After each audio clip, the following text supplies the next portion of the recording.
Okay, now today I want to talk about sourcing analytics. Probably this is the first time you heard about this term, but let me say this, right? If inventory is the cornerstone of supply chain management, then sourcing is probably the most important problems that every company faces because it's about supply management. And sourcing analytics is barely covered in any curriculums as far as I know. However, sourcing is covered, but mainly conceptual, which has limited value. And after today's sharing and workshop, you will see how interesting and important sourcing analytics is. So let me start with the amazing story of Apple's iPhone. Apple reinvented the smartphone, right? But its integrated circuits supplier, which is Samsung, took over the global market, right, by its cost advantage. Right, look at this chart to your right, right? That's the units sold in minutes in the world by Samsung and Apple for iPhone for smartphone. So the question for Apple is, right? How can Apple continue the success? Right, its major supplier moved downstream to compete with Apple, right? So how can Apple solve this challenging problem in sourcing? All right, so my name is Yao, and today I'd like to share a new course module on sourcing analytics, right? On exploring and selecting suppliers globally, right? For students to learn three things. First, supplier intelligence, right? How to explore and select suppliers globally. And second, bargaining power analysis. That is how to measure the leverages and also the negotiation power. Well, this actually is surprisingly simple, right? It's quantifiable and surprisingly simple. That's why I want to share. And finally, supplier benchmarking, right? How to compare, right? Once you have the potential suppliers, you need to compare the pricing, the risks, and also supply capabilities. How do we do that? Right? Okay. Now, let me just tell you a little bit more about the Apple iPhone story before I get started. Right? Apple reinvented the smartphone. Right? That's the first multi-touch screen phone and made a huge money, right? Huge money from it. So from 2007 to 2010, Apple made $27 billion with a profit of 15.6 billion. And sourcing contributes significantly to iPhone's financial success, right? Apple designs and sells the phone, but manufacturing nothing. So all the manufacturing is outsourced. And Apple was so good at sourcing, right? And if you look at the gross margin for iPhone, it's 56%. So more than half of the revenue, right, is Apple's margin, right? And remember this number because we're going to use it later, 56%. And to whom Apple outsourced, right? Well, including Samsung, actually 27% of iPhone's supply is taken. It was accountable for by Samsung, and of course many other suppliers such as Intel, Inferno, right, Epson, and so on and so forth. And however, shortly after, right, Samsung took over, introduced its own smartphone, which looks pretty much the same, right? Also failed the same, and took over the global market by its cost advantage, right? Samsung definitely had the advantage. That's why Apple outsourced to it, right? But Samsung used that advantage, right? Eventually to compete with Apple. So the question is, what should Apple do in terms of sourcing? How can Apple continue the success? Right, this is a real story. Now, this story does not stand alone. It's actually quite common in practice. We see it everywhere, right? So one company invented a technology, right, to reduce the cost and improve its profitability, outsourced to a low-cost supplier. And eventually, that supplier use its cost advantage and take over the market, right? This could happen to anybody, right? Any country. And here I just use an example, which is well known, right? US versus China, right? Okay. Now, this could, like I said, this could happen to anybody, right? Any country, right? So the question is, now let me ask, maybe we should stop global sourcing. Well, global sourcing, what I can say is irresistible because it just brings so much benefit, as we'll see on the next slide. So the right question to ask is perhaps how to source globally to maximize the benefit, let's say the cost savings, for example, and avoid the risks. Right. So how to do that? Let's first look at the benefit of global sourcing. Why, the CEOs, especially multinationals, they like sourcing, global sourcing so much. Let's just look at the numbers, okay? And you will see what happened.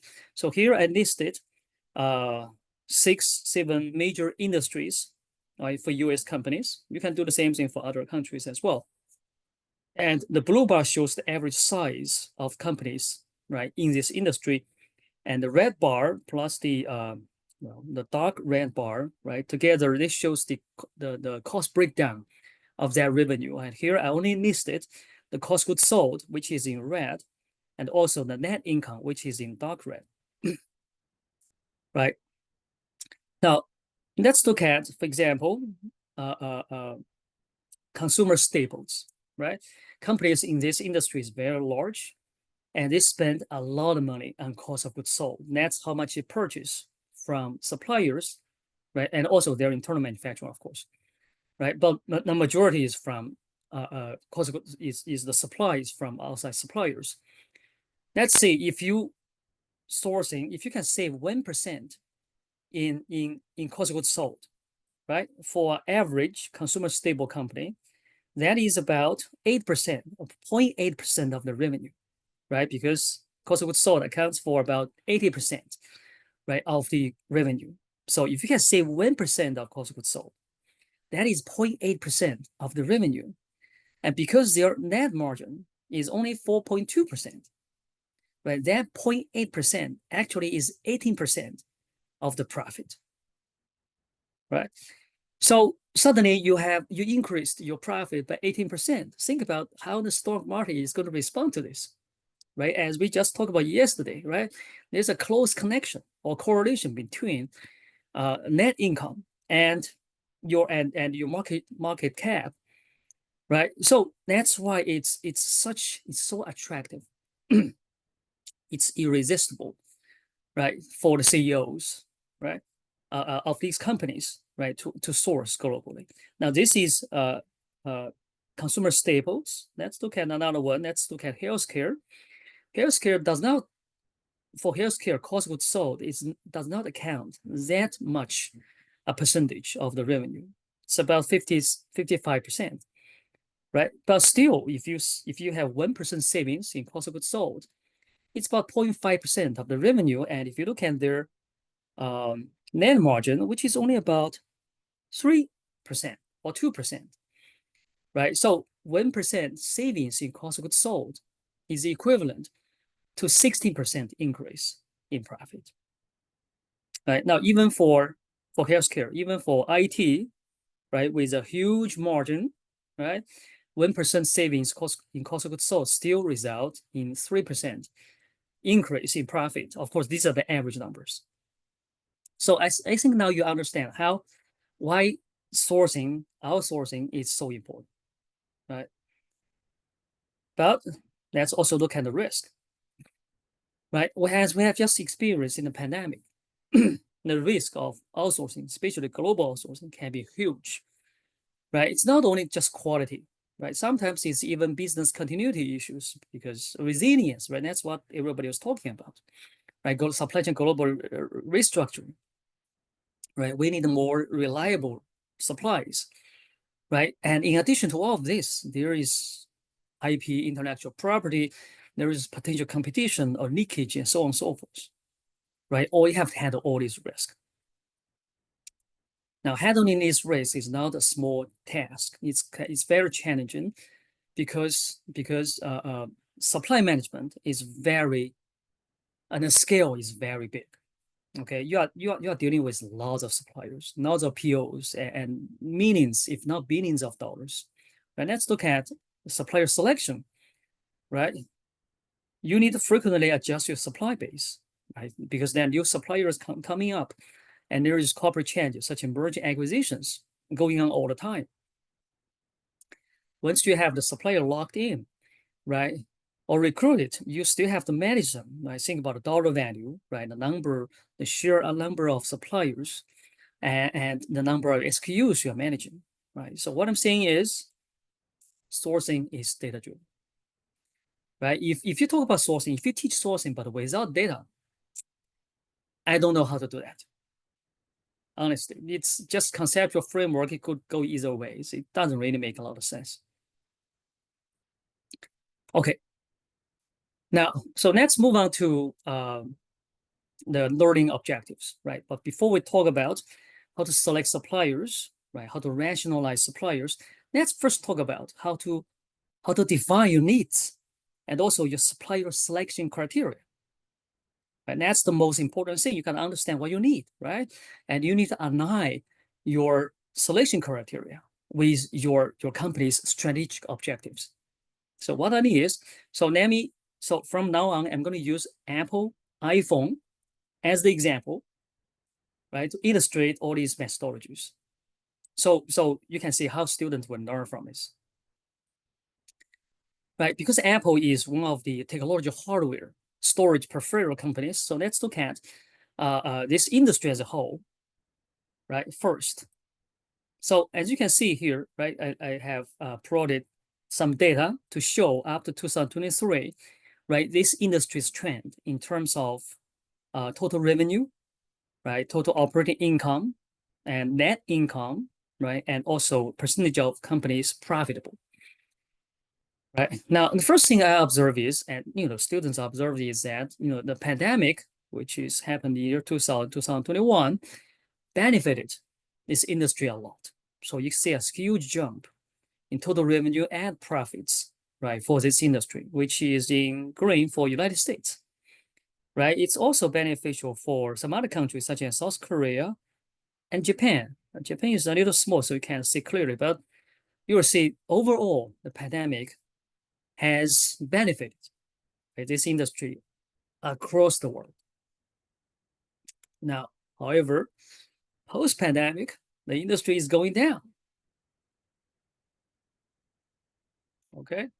Now, globally, Apple's competitors, right, include Samsung, right, and for smartphones, and Xiaomi from China, and some other companies from Europe and from different countries, from Taiwan, for example. Now, its major competitor actually is Samsung. Right? And Samsung has grown into a size that is comparable, almost comparable to Apple. Okay. All right. Now let's look at Apple's profitability. Right. In this chart, I have x-axis, which is the total revenue. Y-axis, this is the operating margin. Right. And we can plot a curve like this. Right. It's like an envelope of the data, and that actually represents the profit frontier. That is the most profitable companies in each of these revenue class. Okay, and you can see that Apple is on the curve, which is great. However, if you look at the operating margin, Apple is definitely not the highest, right? And Microsoft is very high. Meta is also higher, but of course they have smaller size. Right? But what you can conclude is Apple net in the revenue, right? But not profit margin. Right. Some of our old friends are here, such as IBM, HP, and Intel, and they're not doing very well in this year. Okay, but that's another story. But let's focus on Apple, and finally, let's use our revenue breakdown, right, to look at their cost components, right? Which one is the major driver? And we can see that cost of goods sold is still the major driver, accounts for more than 50%, 55% of the total revenue. And now let's come back to the iPhone's gross margin, 56%.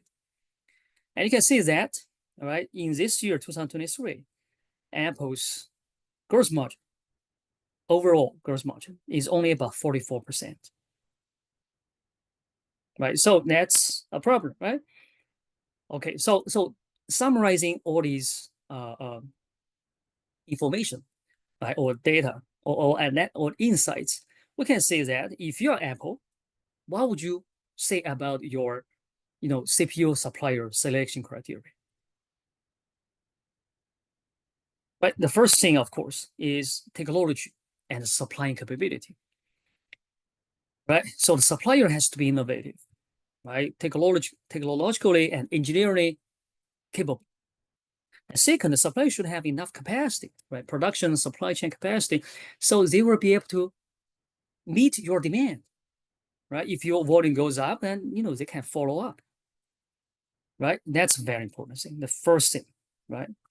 And second thing would be cost savings. That's why we outsource, right?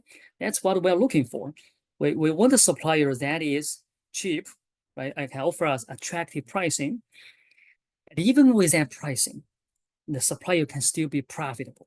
So the supplier can continue offering that good pricing to us. Okay, this is very important. Lower pricing, attractive pricing, plus profitability. We hope that, as Apple, right, we have bargaining power over our suppliers. So whatever we say, the supplier will follow. Right. Okay. Now, of course, these are all the good things, and finally, of course, don't forget that's the risk. Right. You want supplier to be financially healthy and robust. They're not going to bankrupt. Okay. And then you have to pay. Right. And second, of course, there should be no IP leakage. They won't come downstream to compete with you, right? There's a lot of files, legal documents you can find, and also past experience, right? There's a lot of data you can collect on this, right? On the supplier's track history, right? You can see if the supplier has done this or that, right? Historically, which means they may do it again. Sorry. Of course, many other things. Right. So I would talk mainly about these criteria, right? From technology, business continuity to cost savings, finally to risk. So we're going to compare suppliers across all these dimensions. Right. Okay. And I'll show you it's very simple to do. It's very easy to do. Okay. Now let's start with supplier intelligence. We first have to identify potential suppliers globally, right? So look at here, we're looking for, as Apple's iPhone, we're looking for semiconductor suppliers to make our processors, let's say M3, right? So we need to find across the world, right, where are the semiconductor suppliers, right? Here's a map, right, for semiconductors, right, 2023. So I rank by total revenue. You can see United States has the highest revenue, right, from semiconductors, followed by China and Taiwan, right? Think about this. Taiwan is so little, right? Actually, it's almost the same as China and more than half of the United States, which is amazing. And if you look at South Korea and Japan and so on and so forth. Right? This is the overall output in terms of revenue from semiconductors in these countries. So at least you know where to look at, right? Now let's look at different countries, look at their trend, the semiconductor industry trend. You can see that this is United States. Of course, it's the highest, largest, and fast growing, especially during pandemic. But you see, I need to be going down here, right? In year 2023, because that's post-pandemic. And green line shows Taiwan's semiconductor industry. Taiwan is on the rising, especially on the profit. It's extremely profitable, right? And if you look at China, China also has a large size, but the value added is not high enough, right? It's less profitable. Let's say they're making some lower end semiconductors overall. Okay, Now let's look at market concentration. Now we know which market to look at or which country to look at, right? Now we need to look at the market shares. Who accounts for how many, right? The major players. We also want to see how competitive the market is, right? Well, if it's competitive, it's good for us as customers, right? So we look at mainly US and Taiwan, for example. Now here's the US number. Right? These are all US based or headquartered companies, right? And we look at the market share over time. And what you can see from here is US semiconductor market is very competitive. Right? There's a lot of suppliers out there, right? Many choices. And actually it's getting more diversified or less concentrated over time. Right? The top company is still Intel, but look in year 2016, Intel accounts for 40% of the total market. In year 2023, it's only 20%. Also, it's a problem for Intel, but not for Apple, right? Okay, now the market share and access for Taiwan looks a bit different. Right? Taiwan has a huge well, which is Taiwan Semiconductor Manufacturing Corporation, TSM. Right? It's actually getting bigger, more concentrated. Right? In a short while, I'm going to show you why. But you can see, right? This market is more stable. It's become more concentrated over time. But you still have a lot of choices here. Okay. Now we just look at US and Taiwan separately, right? Let's pull all the companies together from all the countries. And we can see that TSM from Taiwan actually is the largest in year 2023. And Intel become a lot smaller, right? This switch actually happened about 2 years ago, right? There's a drastic change of the net competitive landscape in this industry. All right, so let's rank all these companies from different countries and let's select the potential suppliers. So the first one would be, let's say, TSM, Taiwan Semiconductor Manufacturing Corporation. We selected as one of our potential suppliers, as well as Intel, Qualcomm, right, Broadcom, not NVIDIA, because NVIDIA is making GPUs. What we need is CPU, right? Advanced Micro Device, AMD, right, and Texas Instruments. And finally, let's pick one of the smaller size companies for diversity, which is Global Foundries. Okay, so here is the summary of all the suppliers we want to evaluate, right? These are the potential suppliers from TSM, Intel, right, to Global Foundries. We have totally 7. Now you can choose as many as you want. Okay, by the way, if you have any questions, just raise it up anytime. Okay, now the second thing is, right, how do we measure the leverage? Because we always want a leverage or bargaining power over our suppliers. Well, at least we need to know how much our bargaining power is, right, to know our position. So here is the bargaining power analysis. Now, I need to tell you, this is surprisingly simple and intuitive. Everything can be quantified, right? Okay, let's first look at leverage. Right, what's your leverage? What's my leverage? So who's you and me? So let's say we consider a very simple example, right? Suppose I'm going to buy something from you. Right? I'm the buyer, you are the seller, right? So what's my leverage? My leverage is actually my purchase from you divided by your total sales.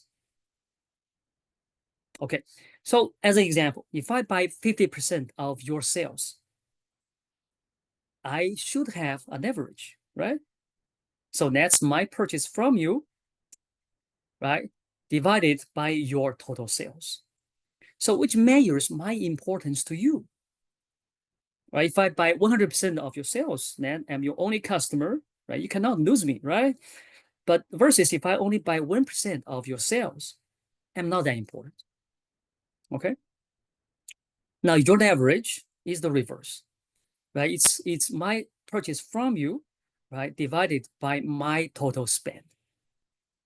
Okay, which measures your importance to me, right? For example, right, if if your if my purchase from you is all I buy, meaning 100% of my purchase is from you, then you are very important to me. You are my solo supplier. I cannot afford to lose you, right? But if my purchase from you, right, is only 1% of my total spend. So I buy from, 99% from other suppliers. I only spend 1% of my spend on you. Then you're not that important to me, right? So does this make sense? Yeah, it's a little, take a little thought about this. Yeah. Right. So when you explain this, yeah, go ahead. So when you explain to your students, I suggest you use some examples like this. Okay. So in this slide, I have some examples. Right. So how do you measure bargaining power? It's really the ratio between your leverage and my leverage, right? You are comparing whose leverage is bigger, right? Now, if my leverage is bigger than yours, then I have the bargaining power, vice versa.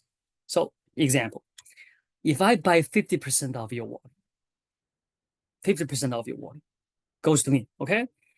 Which is only 5% of my spend. You think about it, my spend is much bigger, right? Than your volume. That means I overpower you. You cannot do business without me, but I can do business without you. That's what it is. It's only 5% of my spend, but it's 50% of your volume. Now, reverse it, right? If I buy 5% of your volume, so you're not that important to me. I only buy 5%. But that is 50% of my spend. Then you definitely have power over me. Does this make sense?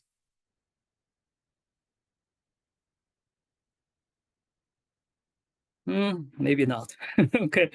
It takes some while to think through this. And yes, it makes sense. Yeah. Okay. Okay. So that's why you come up with the bargaining power index, which is actually even simpler, which is essentially the ratio between my leverage and your leverage. So we divide, my leverage by your leverage. And what does this mean? If the bargaining power index is much smaller than 1, that means your leverage is much bigger. Your means supplier, right? The supplier has power, and vice versa. Now, this BPI, bargaining power index, is actually very easy to calculate, right? It's intuitive and very easy to calculate, right? Because it does not require my purchase from you. It only requires my total spend and your total sales.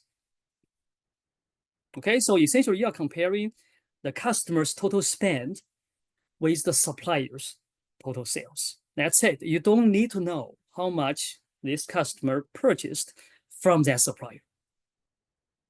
The last piece of information is actually very hard to find, honestly. And you don't need it. So let me use Apple as an example, right? So let's say 2022. Apple's PPI with the integrated circuit suppliers. Apple spent about $67 billion on semiconductors in year 2022, right? That's this number over here, Apple spent. And suppliers' revenue, you can easily to find out. You just Google search it, right? It's everywhere, right? AMD, $23 billion, and the global foundry is about $8 billion, and so on and so forth, right? And so divide Apple spend by suppliers' revenue, you get the bargain power index, right? You find out, right? Everybody is about what? Except Taiwan Semiconductor Manufacturing Corporation, TSM. It's about 0.91, right?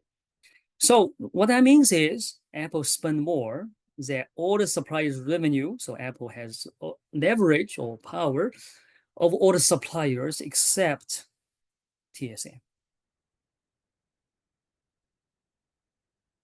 Make sense? So that's just what it is. Okay. It's not subjective, it's very objective. All right. After we determine the bargaining power, you see, where Apple stands in the around the negotiation table, and then let's compare, right, these suppliers, right, side by side using suppliers benchmarking. So what we want to know is their pricing, comparative pricing, of course, their profitability, and their health, which is the risk, right, and finally their supplying capabilities. Okay. Now, let's first look at pricing and profitability. Now, I'm sure you understand why we compare the pricing, right? Because that determines how much we pay for their products, right? So, and for pricing, we're going to use gross margin, right, as the KPI to measure pricing, right? And we talked about it yesterday about gross margin, right? So it's how much you buy in versus how much you sell, right? The difference in between is the value added. It's also the markup of price, right? That actually has an indication of how good is your technology, right? How exclusive is your technology, right? So gross margin has a lot of interesting meanings here. And to measure profitability, we use net margin, which is, of course, makes sense. How much money you make, right? And so here I want to differentiate two types of suppliers. The first type of supplier, which we call ideal suppliers, they have attractive pricing, and even with that attractive pricing, they are very, very profitable, and they are the best supplier. Why is that? Okay, because they can continue that attractive pricing for you. Okay, now the second set of supplier is what we call the deceiving suppliers, right? They also have attractive pricing, but they are barely profitable, or they even lose money. Now they are bad because eventually, because they may bankrupt, right? And eventually you have to pay because they are not making money. It just looks very attractive. So that's why you need to dig out the information, dig out the data to find out who they are. All right, now let's apply this methodology, right, to Apple's case. And here, let's have a breakdown of all these 7 different suppliers, semiconductor suppliers. So we have AMD, right? We have Intel, Texas Instrument, and so on and so forth. Now, the first thing I observe is, right, clearly there are 2 groups of suppliers over here. The first group, just look at their gross margin or their cost of goods sold as a percentage of the revenue, right? You will see Global Foundries, which is here, AMD, which is there, and finally Intel. They have different and lower pricing. So their cost of goods sold accounts for more than 50%, right? Even up to 70% of their revenue, right? So they are offering their semiconductors at much lower price, and they are still profitable. If you look at the gray part of the bar, right? These are the net margins. Some of them are quite small, but they're still profitable. Okay, this is the first group. And the second group are these companies, such as Texas Instruments, Broadcom, right? TSM, Qualcomm, and so on. Their gross margin is more than 60%, right? It's about 60, 70%, right? And so they were offering their semiconductor at a much higher price, more expensive, and they are also much more profitable. All right. So now in terms of pricing wise, right, where to look, right? Now among these more expensive and more profitable companies, you can look at their net margin, and also look at their cost of goods sold. You'll find out TSM actually was offering a lowest price, right? Better than Texas Instruments, better than Broadcom, right? Lower price, but was making the highest net margin, right? And TSM was able to do so. Look at the bar by TSM, right? You only see gray part, which is net income, and the blue one, which is the cost of goods sold. You barely see the others, such as R&D, such as sales general administrative, right? So this company was so competitive, they were able to compress, right, all these costs to a minimum, to squeeze out every penny for their profit, right? And this company is very, very competitive. Does this make sense? Any questions?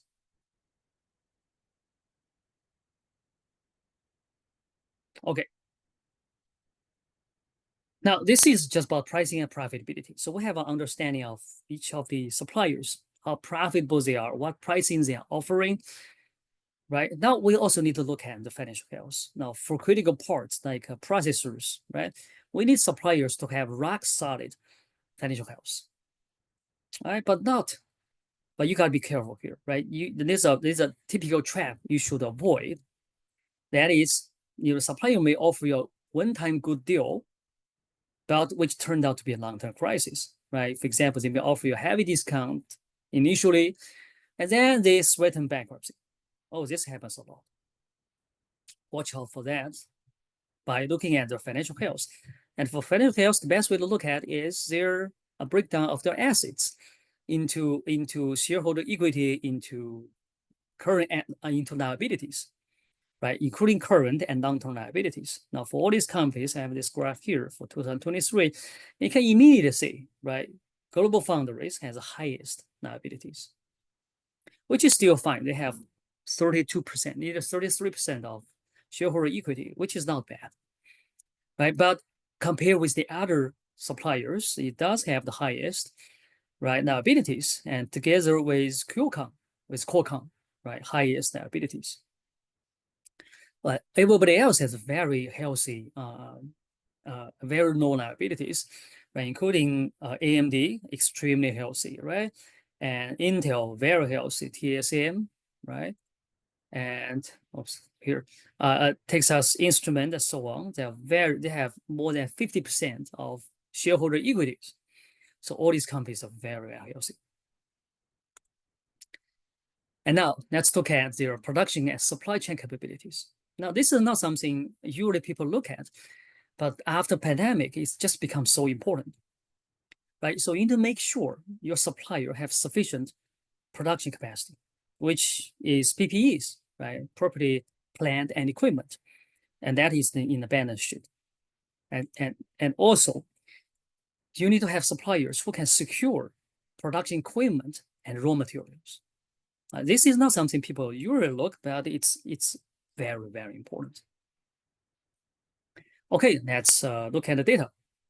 So we can break down, right, the assets, right, into more details, right? Here we have cash, we have short-term investment, inventories, long-term investments, and also, of course, property, plant, and equipment. So this number, this percentage represents how much production capacity they have. And immediately you will see, right, three kinds of semiconductors, right? For example, IC suppliers, IC designers, right? For example, AMD and Broadcom, AVGO stands for Broadcom, right? They only have about 3% of the total assets in property, plant, and equipment. They are not really manufacturing anything. They are designers, and they have 70% of intangible assets. That's intellectual property, right? Now, on the other extreme, you have TSM and GlobalFoundries. They have more than 55%, right, of their assets in PPEs, and only 2% of IP. So they're not designing anything. They are pretty much just manufacturing or fabrication, right? They're foundries, right? And finally, you have a hybrid. That is Intel and Texas Instruments, right? They got 30 to 50% of PPEs, right, of their assets. They also has a sizable IP, right? 14 to 16, 18%.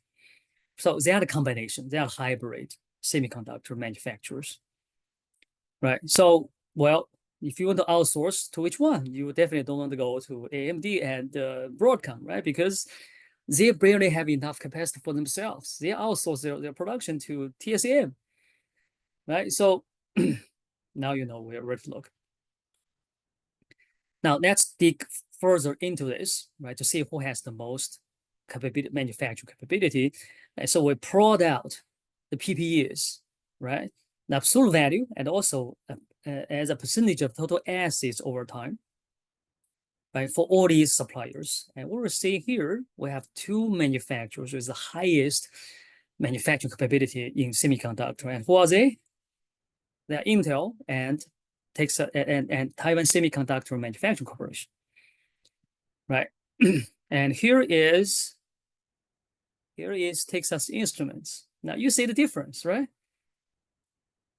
Okay, so production capacity wise, TSM is about the same as Intel, which are much bigger than GlobalFoundries and Texas Instruments, and which are bigger than Qualcomm, AMD, and Broadcom. Okay, having talked about manufacturing, you also need to look at their supply chain capabilities. They will be able to secure raw materials, will be able to secure the manufacturing equipment. Now, it's important for semiconductor, right?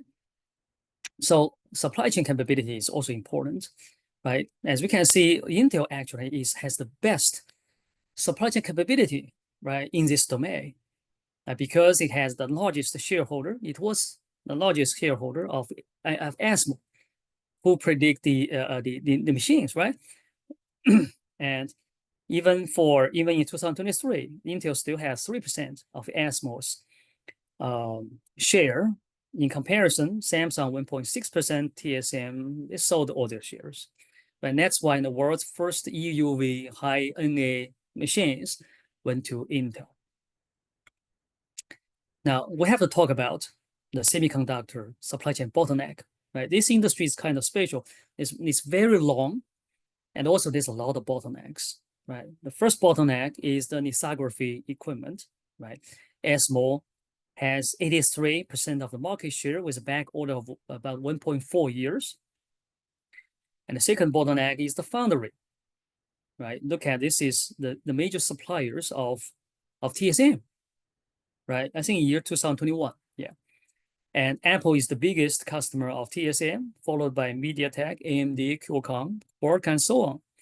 So if you outsource to AMD and Qualcomm, it's equivalent to outsource to TSM.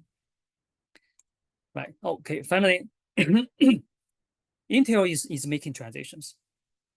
Intel launched its Intel Foundry Service. It's like it's like TSM.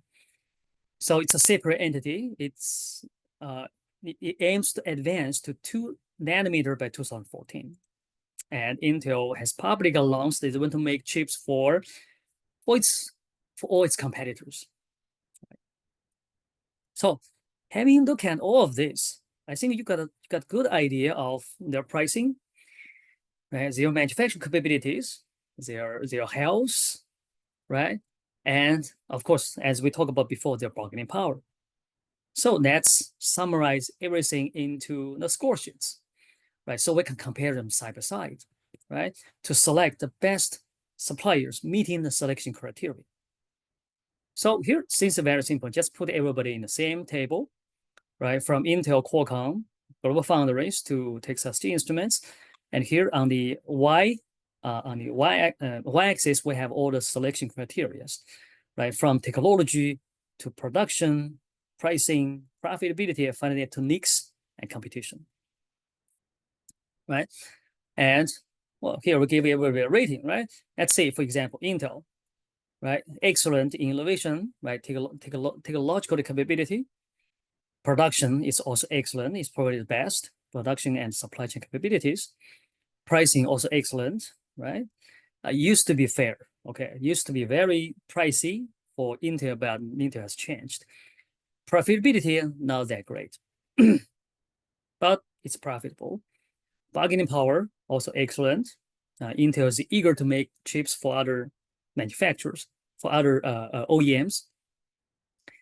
Very healthy. And finally, Intel will not move down right, to compete with Apple, right? Another example, let's look at maybe AMD, right? AMD is also excellent in terms of technology. However, it barely has any production capacity left, right? Pricing excellent, right? Its gross margin is low, is small. Profitability is fair, it's pretty much the same as Intel. Bargaining power, it should be excellent as well. Right, financial health very good. And competition, it's not going to move down to make cell phones. Okay, so you can put all these information up there and compare them side by side. And where do you see most of the green, the excellent? I would say either Intel or TSM, right? Okay, so here is the case conclusion, right? So when you tell students, here is what they should come up with, right? After all these data analysis, right? So for Apple's iPhone 2023, right, the best supplier for processor would be dual sourcing, right? TSM plus Intel as the main foundries, and and Intel can also spread some work to Texas Instruments, AMD, Broadcom, and Qualcomm for their specialties, right? For example, communication, wireless chips, and so on, right? And this is actually, if you look at what Apple actually do in 2023, this is very close to what Apple was doing, except one difference, that's Intel. Apple is still outsource its majority of foundry to TSM. But we think Apple needs to diversify its supply base to reduce risk and cost. Okay, so this is pretty much all the through the Apple's iPhone case, right? We illustrate all the methodologies and also all the analysis for different companies. You could come up with completely different insights, but you are going to use the same procedure. What's that procedure is? That's sourcing analytics, right? So know yourself and your suppliers. You will never lose a bargain. Okay, now the module has been used in many different courses, and I'd like to share some of the courses and also student feedback. Okay, now we use it in supply chain management, of course, and supply chain analytics, operations management. If you have a sourcing component, we do, and also, of course, sourcing, procurement and sourcing. Students, lots of projects has been created. And here's one feedback, which I think it's very representative. It says, I find the sourcing analytics module most useful due to the analysis portion and how to narrow down choosing a supplier. I find a lot of things that I learned in that module could relate to what I want to do for my future job. Okay, any questions? I'll stop here. Oh.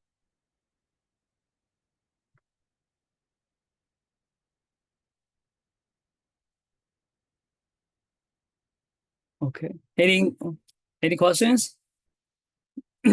Comments? I had a question. So do you ask students, let's say, based on all the data analysis and the scoring, what they selected versus the actual strategy the company selected, or the sourcing or the supplier, and whether there was, it was a difference, or it was a difference, so why? Or how, maybe they should make a better decision, kind of, interpret that, yeah, or compare, contrast type of thing. Absolutely. Here is the homework. Let me show you. Here's the homework. So after this section, I want students to do some real work for themselves. So ask them to find a company of their own choice and select suppliers globally for a critical part. Students some students are so genius, they come up with great ideas, right? For example, Johnson & Johnson for Actimo, these are all the past homework assignments. Johnson & Johnson, right, for active pharmaceutical ingredients, Bed Bath Beyond for home furnitures, Tesla for batteries, and so on. And of course, after they go through this process, right, and filtering through the data and find out the critical insights, I ask them to come to search for that company's actual procurement plan strategy. And I also ask them to discuss, to share what they find with each other on the discussion board. And you can see how how to say, how excited they are when they actually see this. And just for information, let me post a link of all the data to this to chat box, so you could see how it works. Let me just open it up a little bit.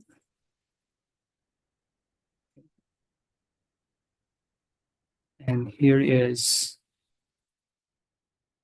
the data source.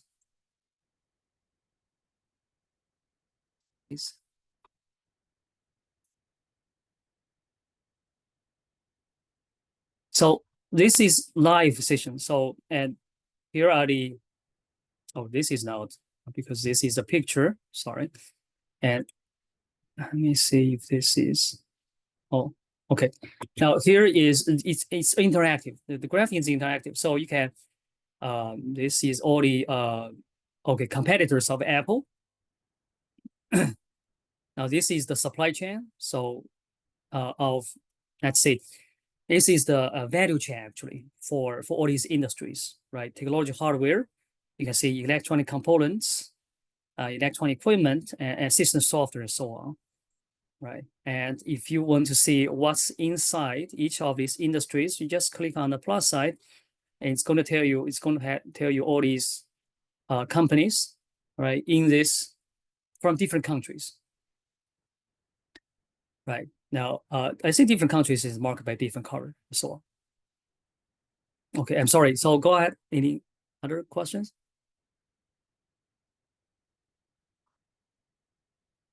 Can you show again from the website how you got there? Oh, how it opened? I'm sorry. Yes, sorry, I forgot that. Let me see. Let me just minimize this. This is the Mhm. link. Let me copy this link to the chat box. Yeah. So you can open now. Let me just make a chat.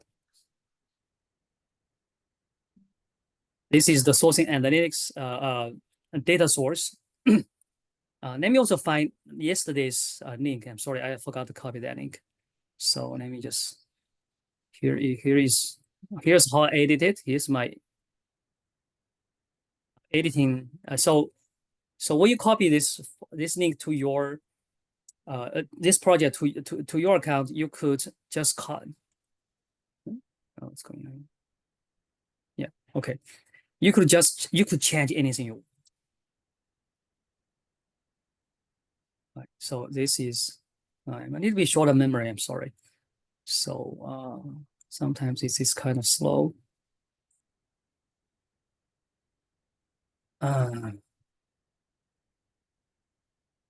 Okay, let's see. Sorry, let me just, I have this thing coming here all the time. In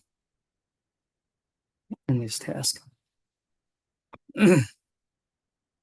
Okay, so this is yesterday's. Let me just open this.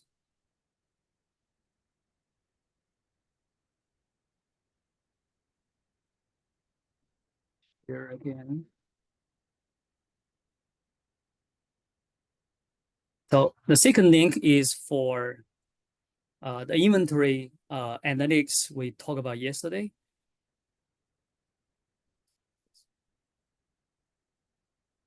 So you can open this link and you can view all the data I used. Let me give you an example here. Let me just, this one here, right? So if you want to find out what I used, what data I used, what parameter I set, you can easily find out. Let's see this one here, right? And here tells you all the parameters I used, right? I select industry, see information technology, region United States 2023, and I focused only on S&P 500 companies. If you want to show like you did for multiple years, like a Yes. trend, I think you can select only 1 year on that one. Yes. Okay. What I see what you're saying. Yes, but not for trend analysis, right? If you want to do a trend analysis, let's say here, a trend analysis like Yes. this one here, right? Yes. And you can do multiple year. And the year is building. Okay. Oh, okay. It's asking for the range there. Okay. Yeah, that's what I Yes. was looking for. Yeah. Here you can Okay. select range. Okay, because the Yes. one that I was trying had only 1 year Yeah. entry. Some analysis module only allow you to choose 1 year. Okay. Yeah, but some others you explore different analysis module. There's a lot of ready to use modules there. You guys, yeah, a few clicks you'll get. Yeah, Okay, thank you. you're welcome. So, any other questions, comments?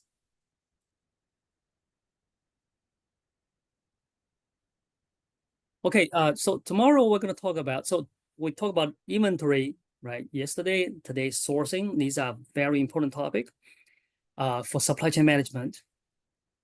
I hope you find it's important and interesting to teach. Tomorrow and the day after tomorrow, we're going to talk about two games.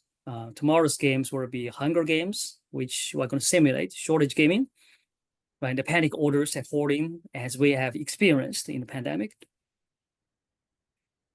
Right. So, and hope to see you again. Thank you. You're welcome. Thank you. See you tomorrow. Okay. Thank you for coming. Thank you so much. You're welcome. You're welcome.